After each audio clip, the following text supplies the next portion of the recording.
दोस्तों, हमारे धर्म पुराणों के अनुसार ऐसी मान्यता है कि एक दिन भगवान शिव की तीसरी आंख से निकलने वाली क्रोध अग्नि इस धरती के विनाश का कारण बनेगी। फ्रेंड्स, भगवान शिव के 3 नेत्र अलग अलग गुण रखते हैं, जिसमें दाएं नेत्र सत्वगुण और बाएं नेत्र रजोगुण और तीसरे नेत्र में तमोगुण का वास है। भगवान शिव ही एक ऐसे देव हैं जिनकी तीसरी आंख उनके ललाट पर दिखाई देती है, जिसके कारण इन्हें त्रिनेत्रधारी भी कहा जाता है, जिनमें एक आंख में चंद्रमा और दूसरी में सूर्य का वास है और तीसरी आंख को विवेक माना गया है। शिवजी के मस्तक पर दोनों भवों के मध्य विराजमान उनका तीसरा नेत्र उनकी एक विशिष्ट पहचान बनाता है। कहा जाता है कि शिव का तीसरा चक्षु आज्ञा चक्र पर स्थित है। आज्ञा चक्र ही विवेक बुद्धि का स्रोत है। तृतीय नेत्र खुल जाने पर सामान्य बीज रूपी मनुष्य की संभावनाएं बट वृक्ष का आकार ले लेती है। आप इस आंख से ब्रह्मांड में अलग अलग आयामों को देख और सफर कर सकते हैं। वेद शास्त्रों के अनुसार इस धरा पर रहने वाले सभी जीवों की 3 आंखें होती है। जहां 2 आंखों द्वारा सभी जीव भौतिक वस्तुओं को देखने का काम लेते हैं, वहीं तीसरी आंख को विवेक माना गया है। यह दोनों आंखों के ऊपर और मस्तक के मध्य में होती है, किंतु तीसरी आंख कभी दिखाई नहीं देती। फ्रेंड्स, वेदों के अनुसार यह नेत्र उस स्थान पर स्थित है जहां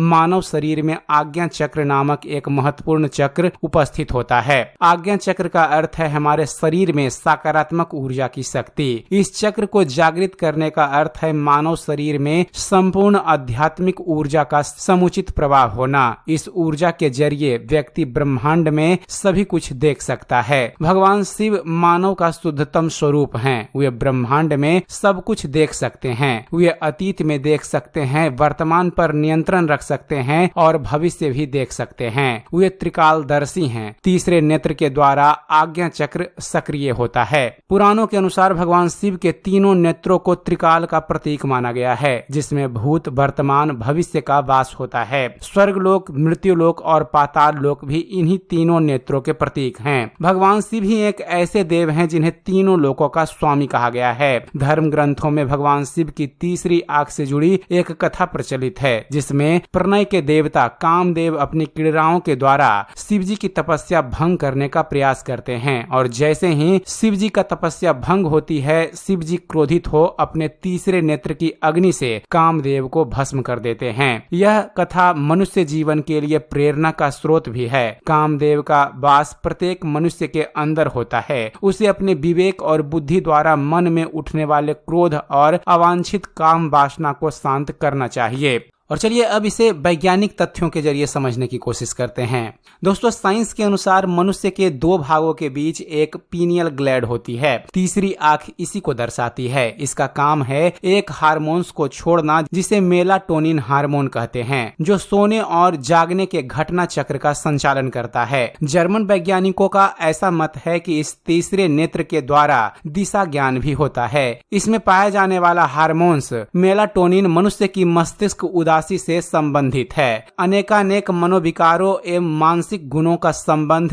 यहाँ स्वृत हार्मोन स्राव से है। यह ग्रंथि लाइट सेंसिटिव है, इसलिए काफी हद तक इसे तीसरी आंख भी कहा जाता है। आप भले ही अंधे हो जाएं, लेकिन आपको लाइट का चमकना जरूर दिखाई देगा, जो इसी पीनियल ग्लैंड के कारण होता है। यदि आप लाइट का चमकना देख सकते हैं, तो फिर आप सब कुछ देखने की क्षमता रखते हैं। यही वो पीनियल ग्लैंड है जो ब्रह्मांड में झांकने का माध्यम है। इसके जागृत हो जाने पर ही कहते हैं कि व्यक्ति के ज्ञान चक्षु खुल गए, उसे निर्वाण प्राप्त हो गया, या वह अप्राकृतिक के बंधन से मुक्त होकर सब कुछ करने के लिए स्वतंत्र है। इसके जागृत होने को ही कहते हैं कि अब व्यक्ति के पास दिव्य नेत्र हैं। यह पीनियल ग्लैंड लगभग आंख की तरह होती है। पीनियल ग्लैंड जीवनधारियों में पूर्व में आंख के ही आकार का था। इसमें रोएदार एक लेंस का प्रतिरूप होता है और एक पारदर्शक द्रव्य भी अंदर रहता है। इसके अतिरिक्त प्रकाश संवेदी कोशिकाएं एवं अल्प विकसित रेटिना भी पाई जाती है। मानव प्राणी में इसका वजन 2 मिलीग्राम का होता है। यह मेढक की खोपड़ी में तथा छिपकलियों में चमड़ी के नीचे पाया जाता है। इन जीव जंतुओं में यह तीसरा नेत्र रंग की पहचान कर सकता है। छिपकलियों में तीसरे नेत्र से कोई फायदा नहीं, क्योंकि वह चमड़ी के नीचे ढका रहता है। आदमियों में यह ग्लैंड या ग्रंथि के रूप में परिवर्तित हो गई है। इसमें तंत्रिका कोशिकाएं पाई जाती है। ग्रंथि की गतिविधि गड़बड़ होने से मनुष्य जल्दी यौन विकास की दृष्टि से जल्दी परिपक्वता को प्राप्त हो जाता है।